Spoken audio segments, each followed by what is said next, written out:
आंखों में नींदें भरी हुई हैं, पर हमने हार ना मानी है। अब आसमान को छूना है, बस मन में हमने ठानी है, बस मन में हमने ठानी है। नमस्कार दोस्तों, स्वागत है आपका अपने YouTube चैनल माधव की पाठशाला पे। और दोस्तों, आज मैं आपके सामने लेकर आया हूँ उत्तराखंड का पार्ट सेकंड। जैसा कि आपने पहली वीडियो में देखा, मैंने उत्तराखंड के बारे में आपको बहुत सारी चीज़ें बताई, वहाँ के नेशनल पार्क बताए, आपको वहाँ की 4 धाम के बारे में जानकारी बताई, और वहाँ की सीमाएं हैं, वहाँ के जो व्यक्तित्व, महान व्यक्तित्व हैं, उनके बारे में मैंने आपको सारी जानकारी दी पॉइंट टू पॉइंट। अब दोस्तों, आज जो हमारा टॉपिक है, ठीक है, उत्तराखंड पे ही आधारित है, और बाकी जो हमारी चीज़ें बची हुई हैं, आज वह चीज़ हम उत्तराखंड के टॉपिक में कवर करने वाले हैं। तो जैसा कि आपने वीडियो देखी होगी, पहली वाली वीडियो नहीं देखी है तो आप जाकर के देख लीजिएगा। चैनल पर वीडियो जो है अपलोड हो गई है और वो वहाँ पे पड़ी हुई है, उसमें आप देख लीजिए कि हमारी जो लास्ट में टॉपिक आया था, तो हम उस समय आपको पढ़ा रहे थे। हमने आपको पढ़ाया था गंगोत्री, यमुनोत्री और बद्रीनाथ और केदारनाथ आपको पढ़ाया था। इसके बाद हम बात कर रहे थे जो उत्तराखंड के नेशनल पार्क हैं, ठीक है। तो उत्तराखंड के जो है 4 मुख्य नेशनल पार्क हैं, जो कि है Nanda Devi, Rajaji, Nanda Devi national park, Rajaji national park, Gangotri national park और जिम कॉर्बेट नेशनल पार्क, ठीक है दोस्तों।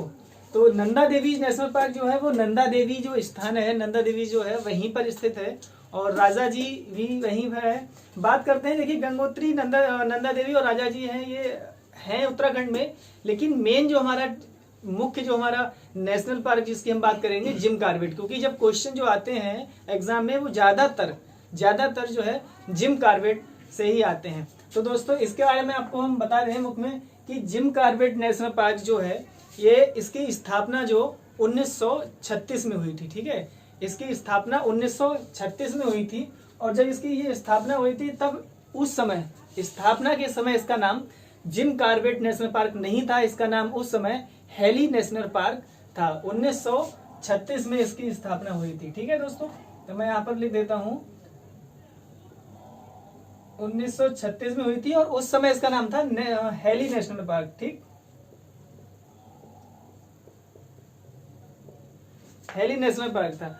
अच्छा, इसके बारे में आपको एक फैक्ट बताते हैं कि ये जो है भारत का सबसे पहला नेशनल पार्क है, जिम कॉर्बेट नेशनल पार्क, जिसका पहले नाम क्या था, हेली नेशनल पार्क।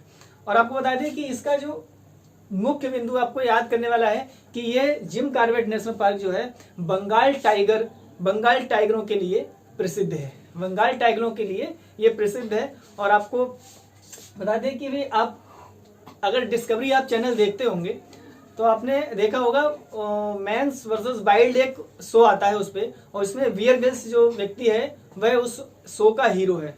तो अभी कुछ समय पहले हमारे जिम कॉर्बेट नेशनल पार्क में मोदी जी, हमारे प्रधानमंत्री मोदी जी और बियर ग्रिल्स के साथ एक एपिसोड वहाँ भी शूट हुआ है। तो आप जाकर के डिस्कवरी का जो डिस्कवरी चैनल पर जाकर के जो उसके एपिसोड पढ़े, वहाँ पर आप जाकर देख सकते हैं। अभी पिछले कुछ समय में इसका एक एपिसोड शूट हुआ था वहीं पे, ठीक है। तो अब हम बात करते हैं, देखिए यहाँ पे जो 4 आपको थे, हमने आपको बता दिया नेशनल पार्क। हमारा नेक्स्ट जो टॉपिक है, हम बात करते हैं जो प्राकृतिक सौंदर्य है जो उत्तराखंड के, उसके बारे में। वहाँ की जो आपने कहा है कि प्राकृतिक सौंदर्य है, पहाड़ है, फूलों की घाटी है, पहाड़ों की रानी मंसूरी है। तो मसूरी जो है, ऐसी जगहों की आज हम बात करने वाले हैं, और बहुत लोगों के सपनों का घर मैं कह सकता हूँ, ठीक है। लपसना का नाम आप सभी ने सुना होगा, Lal Bahadur Shastri national academy of administration, ठीक है। तो आपने नाम सुना होगा, और वहाँ पर है, और बहुत लोगों का ये सपना होता है कि वहाँ पर जाएं और वहाँ पर जाकर के ट्रेनिंग अपनी IAS क्वालिफाई करें, और वहाँ पर जाकर ट्रेनिंग करें। तो वैसी सारी मैं आपको बताने वाला हूँ। सबसे पहले हम बात करते हैं हर की दून, ठीक है। तो आप उत्तराखंड जब जाते हैं तो आप हर की दून में जाइएगा, और बहुत ही बढ़िया एक वहाँ पर प्राकृतिक आपको सौंदर्य देखने को मिलेगा। आपको ऐसे पेड़ आपने देखने मिलेंगे जो शायद आपको कहीं नहीं मिलेंगे, क्योंकि वहाँ की सौंदर्य का हम जब आप जाएंगे तो खुद आपको वहाँ पे देखेंगे। नेक्स्ट हम बात करते हैं देहरादून।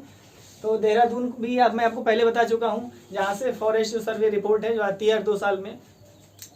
एक जगह यहाँ पर आसन वेटलैंड, ठीक है।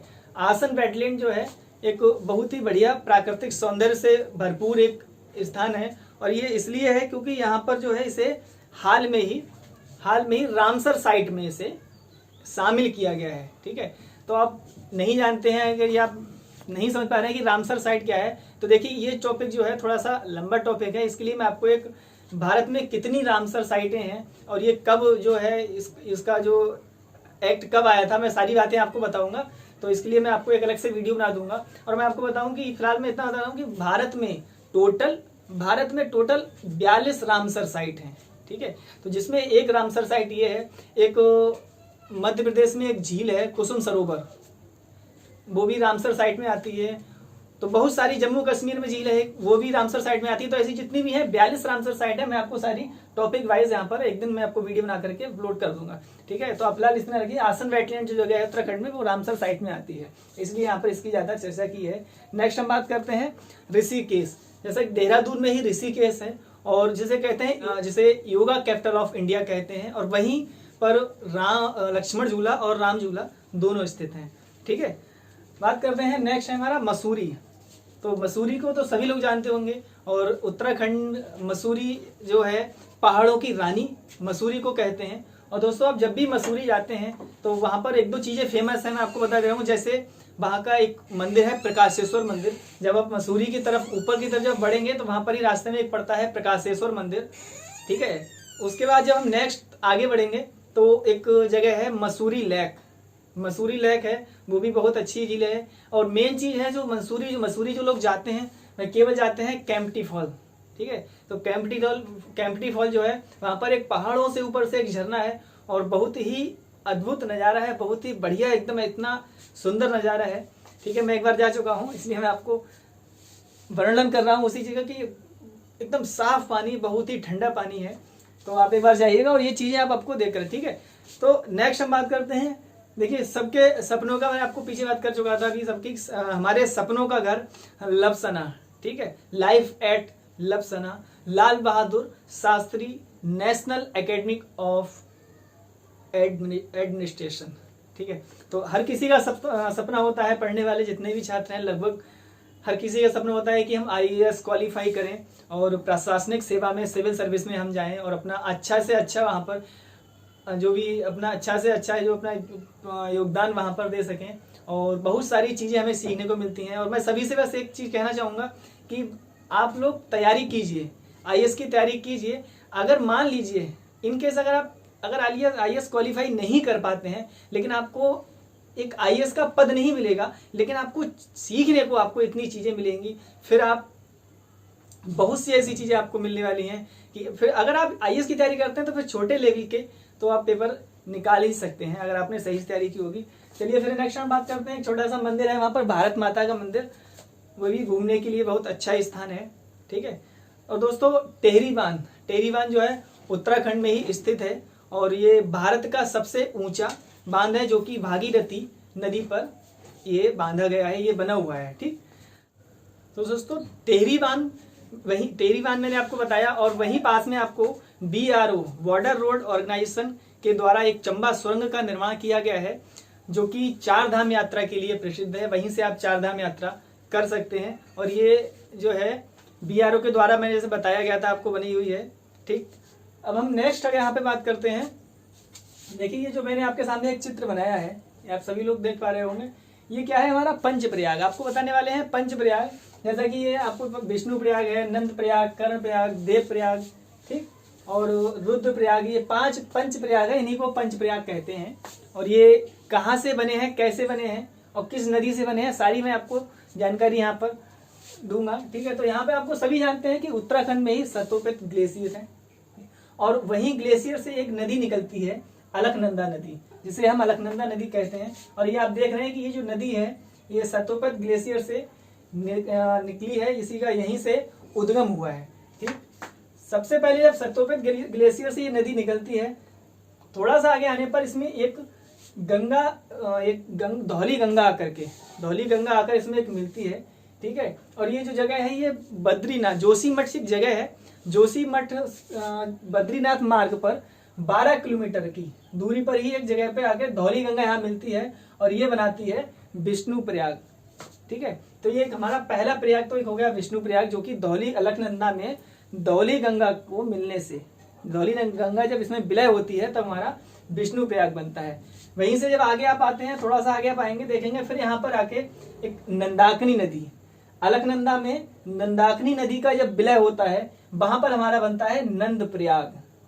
ठीक है, पहले हमारा बना विष्णु प्रयाग, फिर ये हमारा बना सेकंड वाला नंद प्रयाग। ठीक है, नंदाकिनी नदी के मिलने से नंद प्रयाग बना है। 2 प्रयाग हो गए। तीसरा प्रयाग हमारा जब नंद प्रयाग बनने के बाद हमारी अलकनंदा नदी जब आगे की तरफ आती है थोड़ा सा और, तो यहाँ पर ही देखते हैं आप एक नदी है पिंडरी नदी। ठीक है, तो ये जो पिंडरी नदी है, ये नदी फिर आकर के अलकनंदा नदी में मिलती है, और जब यहाँ पे मिलती है तो यहाँ पे जब इसका जो विलय होता है वही जगह को कहते हैं, और ये जगह जो है कर्ण प्रयाग नाम से, कर्ण प्रयाग में ही जगह है और इसीलिए इसको कर्ण प्रयाग कहते हैं। ठीक है, तो हमारा एक हो गया विष्णु प्रयाग, नंद प्रयाग, कर्ण प्रयाग। अब बात करते हैं हमारा चौथा क्या है, ये है मंदाकिनी नदी। ठीक है, अलकनंदा ही वहां से जो चली आ रही है, और इसी में आकर के हमारी एक नदी है जो कि चौथे नंबर की नदी है मंदाकिनी नदी। ठीक है, ये नंदाकिनी है और ये मंदाकिनी है। ठीक है, इसमें आप कंफ्यूज नहीं होइएगा कि ये नंदाकिनी है, ये मंदाकिनी। तो यहाँ पर आकर के मंदाकिनी नदी मिलती है, और ये जगह जो है रुद्रप्रयाग। ठीक है, रुद्रप्रयाग में आकर के मंदाकिनी नदी मिलती है, यहाँ पर इसका विलय होता है, और यहीं पे रुद्रप्रयाग नाम से इसे जानते हैं। 5वां जो हमारा पंच प्रयाग, जब 5वां प्रयाग है हमारा, लास्ट में जब आप आकर के देखते हैं, तब यहाँ से सारी जो नदी आपको यहाँ से दिख रही है, ये बाएं साइड से मिली है। ठीक है, सारी नदी जो है आप देख रहे हैं किस तरीके से बाएं साइड से है, और एकमात्र ऐसी भागीरथी नदी है जो दाएं साइड से मिली है, और ये भागीरथी जो आकर के यहाँ पर मिली है, ये प्रयागराज में मिली है। ठीक, प्रयागराज में ये मिली है, और यहाँ पर जब इसका विलय अलकनंदा में होता है, फिर इसको देव प्रयाग कहते हैं, और यही नदी हमारी आगे आकर प्रयागराज आकर के आगे इस नदी को हम गंगा नदी कहते हैं, और इसी में आकर के हमारी आगे जमुना नदी मिल जाती है। तो दोस्तों, जैसा कि मैंने आपको बताया कि यहाँ पर पंच प्रयाग हैं। एक पहला है विष्णु प्रयाग, नंद प्रयाग, कर्ण प्रयाग, रुद्र प्रयाग और देव प्रयाग। अगर आप इसको याद करना चाहें तो मैं आपको याद करने की भी ट्रिक यहाँ पे बता सकता हूँ। देखिए, सबसे पहले जो अगर हम बात करते हैं विष्णु प्रयाग, देखिए सबसे बड़े अगर देवता की बात करते हैं तो विष्णु जी को ऐसे मानते हैं बहुत लोग, तो आप ऐसे ले सकते हैं कि विष्णु प्रयाग, उसके बाद यहाँ पर है नंद प्रयाग। ठीक है, तो नंद लाला विष्णु, अब विष्णु का ही अवतार था, आप जानते हैं कृष्ण जी, तो उनको भी नंद लाला कहते थे। तो विष्णु के बाद आप इसे नंद लाला की तरीके से याद कर सकते हैं कि नंद प्रयाग हो गया और नंदाकिनी नदी मिली है, तो यहाँ पर ऐसे है। दूसरा है हमारा पिंडरी, तो एक ये पिंडरी जो लोग थे, पिंडरी जनजाति, इनका एक सिंबल था कर्ण। ये एक कान में जो बाली पहनते थे कर्ण, तो ये पिंडरी जो लगता है, पिंडारी आपने पढ़ी होगी, पिंडारी जो लोग होते हैं, समूह होते हैं, तो उनका एक ये जो कर्ण था ये पहनते थे कान में कुंडल। तो आप इससे याद रख सकते हैं कि उसके बाद जो कर्ण हो गया, तो आप यहाँ पर जो है ये कर्ण प्रयाग याद कर सकते हैं। ऐसे देखो, याद करना है, अगर ट्रिक आप पैसे निकालते हैं तो सिक्वेंस से आप याद कर सकते हैं, वैसे तो बहुत सारी ट्रिक है। फिर इसके बाद आप यहाँ पे रुद्र प्रयाग, जब विष्णु जी, उसके बाद ये नंद प्रयाग जो है, फिर ये जब बड़ा रूप अवतार करेंगे, बहुत ज्यादा रुद्र अवतार करेंगे, फिर रुद्र, तो यहाँ पर रुद्र प्रयाग हो जाएगा। और जब ये सभी को मिलाएंगे, फिर यहाँ पर जो सभी देवी देवता जब एक मिल जाते हैं, फिर बहुत बड़ा विशाल कर जाता है, और वहां पर होता है देव प्रयाग। तो आप इसको देखिए, मैंने तो ऐसे याद किया था, बाकी आपकी मर्जी जैसे है। ठीक, तो यहाँ पर हमारा जो है पंच प्रयाग पूरा हो चुका है। ठीक, नेक्स्ट देखिए हम बात करते हैं, फिर यहाँ पर है आप दूसरी जगह है उत्तराखंड में ओली। ठीक है, ओली जा सकते हैं, वहां पर एक ऐसी झरना है जो कि आप जानते हैं कि जो उत्तराखंड में है, मौसम हमेशा ठंडा रहता है, लेकिन ठंड के समय में भी और पहाड़ों में भी वहाँ पे जो झरने से है गर्म पानी आता रहता है। ठीक है, तो ओली में ये ऐसी जगह है, आप जाइएगा तो वहाँ पर देखेंगे। दूसरे है रानी खेत, कितना प्यारा तुझे रब ने बनाया, जी करे देखता रहूं। आप सभी जानते हैं राजा हिंदुस्तानी, जो कि रानी खेत में ही फिल्माई गई मूवी है, आमिर खान और करिश्मा कपूर हीरोइन के। फिर नेक्स्ट बात करते हैं हम काला पानी। तो ये काला पानी एक जगह है, और आप लोगों ने बहुत ही चर्चित रहा है कि काला पानी विवाद, तो ये उत्तराखंड के पिथौरागढ़ में स्थित है, और ये भारत और नेपाल के बीच एक विवादित जगह है, जो कि काला पानी नदी वहां पर कहते हैं, और वही उसी नदी को काला नदी या फिर शारदा नदी के नाम से जानते हैं। और ये नेपाल और भारत के बीच में विवादित मुद्दा बना हुआ है। ठीक है, देखिए अब हम बात करते हैं नेक्स्ट। वैसे तो ये हमारी सारी चीजें हो चुकी हैं उत्तराखंड की, लेकिन आप लोगों ने अभी हाल में ही सुना होगा कि हमारे 21 तारीख में, अभी 21 पिछले, तो इसमें एक व्यक्ति का निधन हुआ था जिनका नाम है सुंदरलाल बहुगुणा जी। ठीक है, तो मैं इनकी बात इसलिए कर रहा हूँ क्योंकि ये एक महान व्यक्ति थे और बहुत चर्चित व्यक्ति थे उत्तराखंड के, जिन्होंने चिपको आंदोलन जैसे आंदोलन चलाए। 1973 में इन्होंने एक आंदोलन चलाया था, चिपको आंदोलन, ठीक।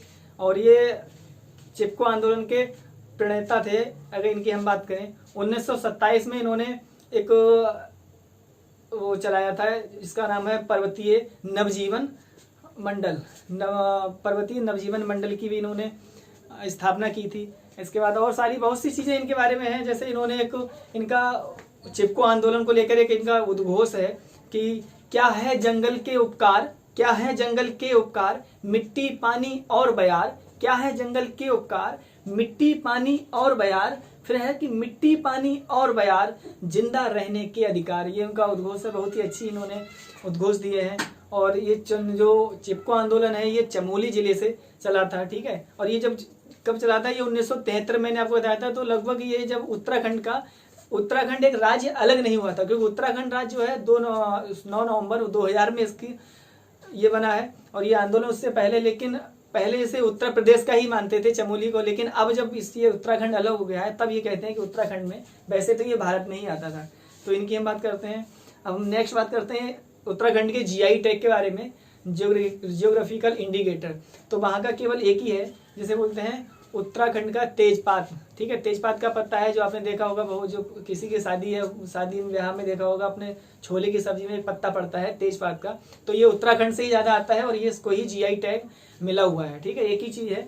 और अगर आप उत्तराखंड जाते हैं तो वहाँ की जो मुख्य चीज़ें हैं, जैसे आप खाने की योग्य चीज़ें हैं जो वहाँ का फेमस है, जैसे भांग की चटनी उत्तराखंड की बहुत फेमस है, ठीक है। और टमाटर का झोल, भांग की चटनी, टमाटर का झोल, और काफली है एक चीज़ क्या है, काफली है, कुमाऊनी रायता है, ठीक है। तो ये चीज़ वहाँ की आप जाएंगे फेमस है। अच्छा, कुछ चीज़ हम आप तक बात करते हैं डांस के बारे में। तो यहाँ का जो डांस है वो भोटिया डांस है, ठीक है। एक डांस है भोटिया, दूसरा है यहाँ पर जौरा डांस, भोटिया जौरा डांस है, पांडव डांस है। और जो ये मुख्य 2 डांस ऐसे हैं जिनको आप याद रख सकते हैं। एक तो है भोटिया, क्योंकि ये यहाँ का इसलिए मुख्य है और इसको इसलिए याद करते हैं क्योंकि ये जो डांस है, जब किसी की मृत्यु हो जाती है उत्तराखंड में, मृत्यु के बाद ये डांस वहाँ पर किया जाता है, ठीक है। तो इसे भी करते हैं। दूसरा है वहाँ का जो चौलिया डांस, एक इसे याद करेंगे चौलिया डांस। जैसे मैंने आपको केरल में पढ़ाया था कि कलियर पट्टू, ठीक है। तो कलियर पट्टू जो डांस है वहाँ का मार्शल आर्ट जिसे बोलते हैं, ऐसे उत्तराखंड का जो है ये चौलिया डांस है, ये उत्तराखंड का मार्शल आर्ट है, ठीक है। इसमें 2 व्यक्ति जब आपस में डांस करते हैं तो हाथों में तलवार लेके थोड़ा सा इसकी रिहर्सल करते हैं, तो इसे भी कलियर पट्टू की तरह ही इसे दिया गया है। तो दोस्तों, आई होप, मैं आशा करता हूँ कि आप लोग मेरे द्वारा दी गई जानकारी, जो भी उत्तराखंड मैंने आपको जिस तरीके से पढ़ाया है, सारी बातें आपको समझ आ रही होंगी और आप लोग अच्छे से इस बात को समझ पा रहे होंगे, ठीक है। तो वैसे जितना मुझे पता था और मैंने अपने हिसाब से सारी जानकारी आपको बता दी, छोटी छोटी। और जो मैंने ये आपको इसलिए छोटे में पढ़ाया ताकि एग्जाम के रिलेटेड जो भी क्वेश्चन आते हैं वही मैंने आपको यहाँ पर बताया, ठीक है। पंचप्रयाग ऐसी चीजें हैं, ये पंचप्रयाग से हर साल और हर ज्यादातर क्वेश्चन आता है एग्जाम में पंचप्रयाग को लेकर के, कि कितने पंचप्रयाग है, कौन सी नदी कहाँ से मिली है। तो ये मैंने आपको सारी बातें बता दी। और दोस्तों, आपसे बस यही कहना है कि हमारी वीडियो को जो है ज़्यादा से ज़्यादा शेयर करें, और इस वीडियो को जो, अगर आपको वीडियो अच्छी लगी है तो इसको लाइक करें, ठीक है। और चैनल को सब्सक्राइब करें। फिर मिलते हैं आपसे नेक्स्ट वीडियो में, तब तक के लिए जय हिंद, जय भारत।